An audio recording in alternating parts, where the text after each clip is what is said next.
Hello guys and welcome back. My name is David here. I am at Casino Quest and I have my glorious CEG shirt on. By the way, again, we're gonna come up with our weekly news show. We forgot last week, we had a lot of visitors come in, we had a lot of Patreons come in, we had sort of a Patreon meetup, and all those videos are coming to you, but we're back to the good news this week, and to be honest with you, it's not as easy finding all the good news.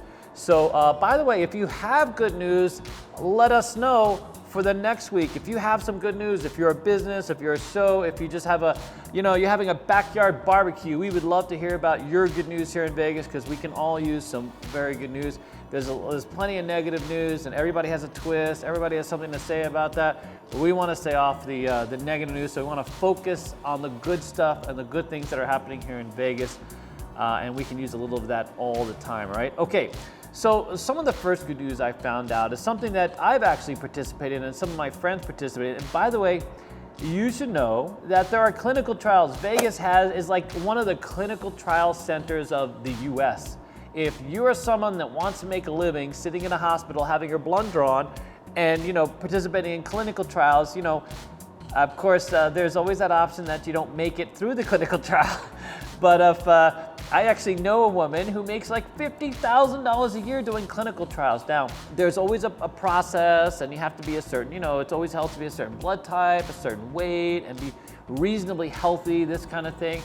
But she goes back and forth between here and California, and she just does this, she's in, drug trials all the time. Lots of different trials, some of them are pretty non-invasive actually. You can make money doing like skin graft trials, or one of them was for like an adhesive that they had that wasn't supposed to stay on your skin.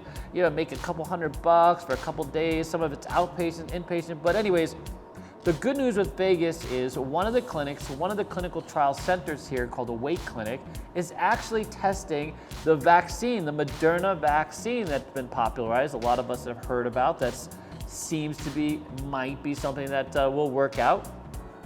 For the love of God, let's pray that it does. But those trials are taking place right here in Las Vegas. I'm not sure how they're reaching out to people, but you can always look up Wake clinical trials and see if maybe there's an opening for you. Maybe if you're interested in participating in a trial, they do pay for these trials.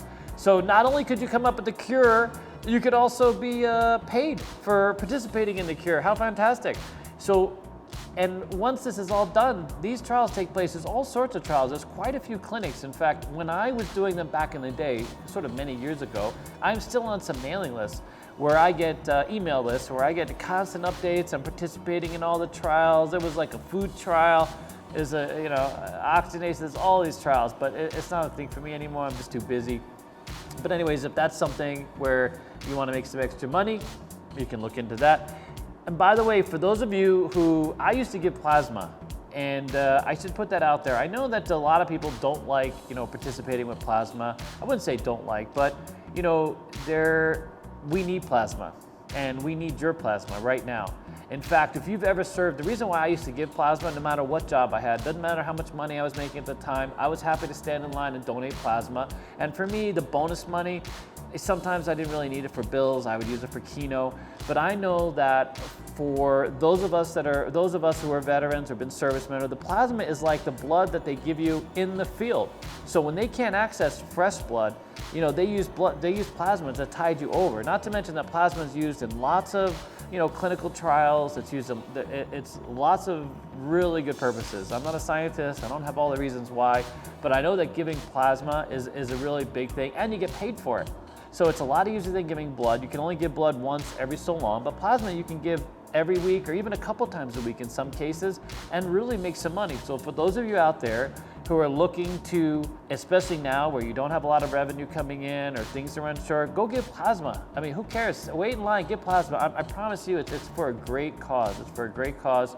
And right now especially, plasma is needed for many of these. I've read a lot of these testing where they're testing some of these vaccines or some of the therapies are using plasma. So go give plasma, make some money, go stand in line, make that happen. There's quite a few plasma centers here in town. So there's that. All right, moving on. Next bit of positive news, we have Virgin Trains. Virgin Trains got the okay from the Clark County Commission to raise up to $950 million, which hopefully will put it over the top and make this thing finally a reality. I have heard them talking about this super train ever since I've lived here in Vegas for the most part. Maybe I would say 25, as of like, let's say 25 years ago, they talked about putting a train splitting the highway.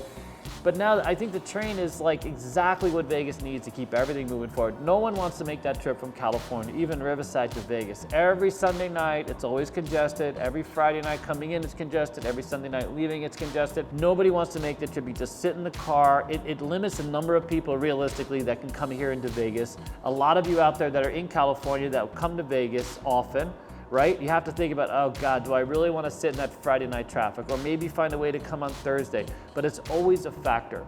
With this train, especially if it's a speed train or a bullet type of train, you know, a very fast experience, you go from Riverside right to Vegas, couple hours, you know, you have a cocktail, you recline, you get here well rested and ready to go. So there's so much opportunity. Not only are you moving more people into Vegas from our largest feeder market, but now you're moving them in here and they're well rested. There's not a lot of cars, not as many cars congesting the strip.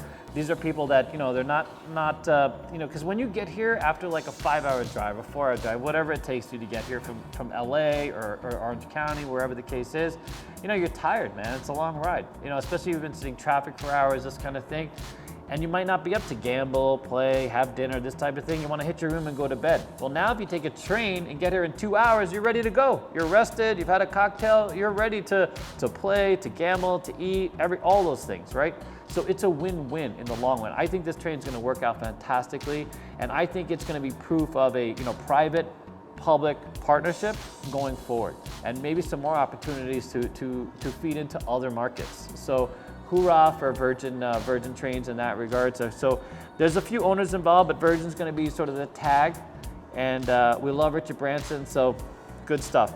By the way, I haven't heard so much about the whole conversion from Virgin, from Hard Rock to Virgin. We've been getting a lot of questions about it, but honestly, we have no idea. I mean, they were supposed to serve the convention market. I'm pretty sure as of right now, things are just sort of on hold to see how this the whole coronavirus thing plays out, and we'll see what happens. But I haven't heard anything, so we haven't heard anything. We've been very focused on our dealers, obviously, and the casinos that do have plans to open, this type of thing. Okay, so next bit of fantastic news is how everything is sort of rolling on. So here's what we got. We got the Raiders Stadium almost done, ready to go.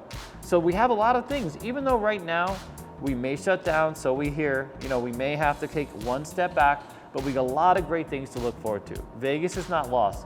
We also know that people have an unlimited appetite for gaming. Even in the face of everything that's been going on in the world, people are coming to Vegas.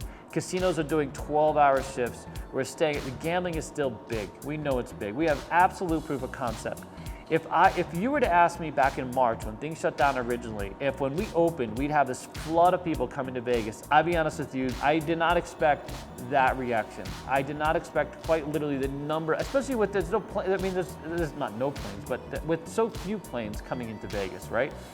Vegas is packed on the weekends. People just driving here. People coming in from Arizona, from Colorado, from Utah, from LA. It's amazing. So the appetite for gambling is there. The appetite for everything Vegas, everything adult entertainment, that type of thing, it's all here. So we just need to hold on for a second. I get it. Unemployment's going to be high for a minute. There's a lot of retailers having issues, a lot of small businesses, including ours, that are having issues. That's the thing. And the whole world is going through this together. But when we come out of this, and there's a lot of good news on the vaccine front, we have a lot of great things to look forward to, a lot of great things to keep Vegas, you know, in the front of everybody's mind and keep things excited. So in that vein, again, we have the Raiders Stadium coming. We got a whole football team coming to Vegas. We have the Raiders coming to Vegas, be part of our community.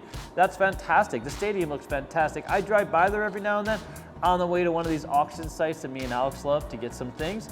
And it's a beautiful building. I mean, I've been to quite a few stadiums. I mean, and this stadium is just absolutely fantastic. They've done a fantastic job. Even the landscaping is beautiful.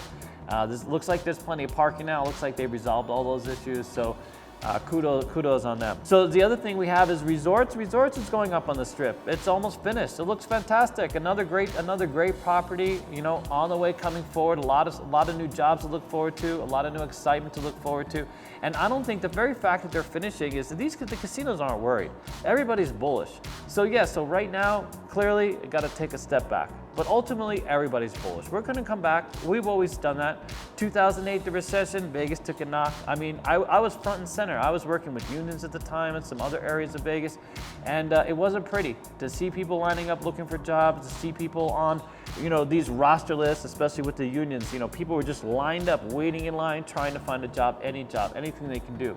And then we got to the point where at one point there was literally so few jobs, there were thousands of people left off these lists. Then it got to the point where they needed thousands of people on the list. The list was short. They were missing out on thousands of people they needed to bring back to Vegas to help with some of the construction boom and this type of thing. So it's just a matter of time. And I think we're going to get out of this much faster, at least once the virus is. And again, a lot of good news on the virus front and clinical trials here in Vegas. So we're going to be front and center first and foremost and see how that rolls out. Okay, besides that, we have Circa. So one of the most exciting new things to happen to downtown, and there's even a boutique hotel going up downtown as well. So a lot of things, that whole area of downtown Las Vegas is completely being upgraded. For those of you that haven't visited downtown in a long time, it's quite amazing to see how the downtown area has evolved over the last couple months and years, of course. But now we have Circa coming. Circa, fantastic property. We already introduced sort of the pool complex. The sports book is going to be 2 levels, going to be a super sports book kind of thing. So Derek Stevens doing some amazing stuff with that. So we have the whole Circa complex to look forward to. So here is my rant for the end of our show. And that's all about the stimulus payments. So on one hand, many of you sued Dieter for releasing your payments, which I completely understand. And we've heard nonstop about people having their payments suspended, not being able to collect their money, or not being able to call it in. I've tried to call in myself. It's not a thing. No one answers the phone. I don't know who the hell's calling in, but it's no one I know about. Actually, that's not true. I've heard of one person who managed to call in for a week and finally get through. Started at first thing in the morning and just kept calling in. So I'm not sure what resources they have in play, but clearly it's not anywhere close to enough because you just can't get any answers. No matter what's going on over there, you just can't get any answers. That's the thing. Now there was a lawsuit that was won essentially, and the judge is asking Dieter or making Dieter, release money to these people who, even if it's not right, just press the button kind of thing. Okay, they're federal money, federal funds. I mean, and I don't know how many people are listening to, but here's my rant. My rant is this. We're going to print a lot of money. There's people that are going to defraud the system. There's people that are going to take advantage of the system. But clearly, we're in crisis mode, right? There's a lot of people right now who are anxious. They're desperate. Their resources are dwindling, they have families, and on top of it, we are a consumer-driven economy. We need people to spend money to keep us all afloat. That's how it works. That's why we are the strongest economy. That's why our GDP matters, our gross domestic product. That's why our production, our economy matters to the entire world, and that's why the world uses our dollar. Now, you can break this down into all sorts of economic riddles, whatever you want to do, but us printing money right now is the best thing. And by the way, a lot of economists have signed on to this idea of just printing the money and giving it out so that people can spend. Our school has benefited from the stimulus payments. We have a lot of people who have come into the school and supported our business, not because of an expectation of a job in a month, 2 months, 3 months, whatever the case is, because we can't promise that right now. We can't tell you, we don't have those answers. I don't know when a vaccine is going to, but here's the thing. If you have the extra money and you want to come down to school, yes, you're coming down to school, supports our business, supports our employees, keeps our school open, keeps all this going, right? Keeps our whole economy going, not to say, and where do we spend our money? Well, we go to Costco, we go to Walmart, we spend our money locally, we have a sign company, we have a printer, we have all these people in play where we spend money. We have a printing company, we have a printer support company, we have a guy who delivers the napkins and things like this. We have all these things in place, and all these things support a larger economy and all of the jobs that go with it. So I get it, you want to check off all your, cross all your T's, dot all your I's, but right now, move past that. Let's just give everybody the money that they need. If the economy's not washing money, like literally who cares at this point? Yes, there's going to be a point when there's going to be a reckoning and we have to make up for this. But yes, if we can move forward to that point and get ahead of this vaccine, Because it's not going to matter if we don't, right? If all these people end up being evicted, or a lot of people end up in foreclosure or without their jobs or without a means to support their children, then we're in a worse place. Then we get to worse place. Then instead of going back one step, we're going back 2 steps, and we're compounding the issues that are facing us today. So let's just put out the money and move forward. Here's something I'll add to this to kind of buffer the whole rant thing, right? There's a section of town that I run through every day on my way to pick up one of our employees, and there's a few homeless. So it started out I was going by. So one area is where I go by an area where there's some homeless people, and then another area is quite literally the cemetery. And in the last couple months, it's been quite depressing, I'll be honest with you. But no more depressing than at least the last couple weeks, because it seems like something has happened where an explosion of people who have been forced out on the streets has literally occurred. There's been this massive migration. Where there used to be a couple people, there are now dozens. There are now encampments literally everywhere. Where there used to be just a couple, last Saturday, for example, there used to be a couple people on this one side of the street, and now there's hundreds of people walking up and down the street looking for resources, looking for services, because it also happens to be where Catholic Charities and Salvation Army and a few other projects are. Then to the left is the graveyard, right?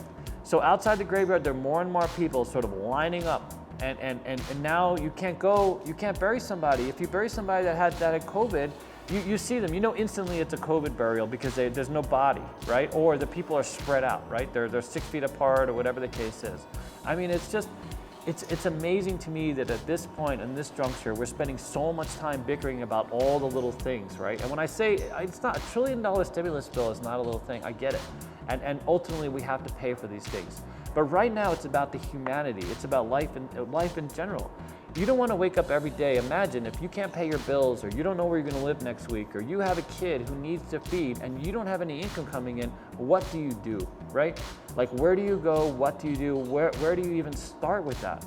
So let's avoid all that nonsense, because we're all in this together right now. So let's be in this together. Let's recognize that there's real people with real issues that don't want to be going through this. To some of us, okay, that don't have these same types of anxieties, I can only imagine.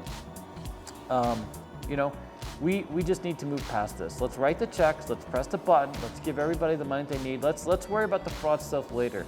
Let's get to that point at a later time. There can be a reckoning, we can do whatever we want, but let's save ourselves from ourselves, at least in this instant, and move forward together.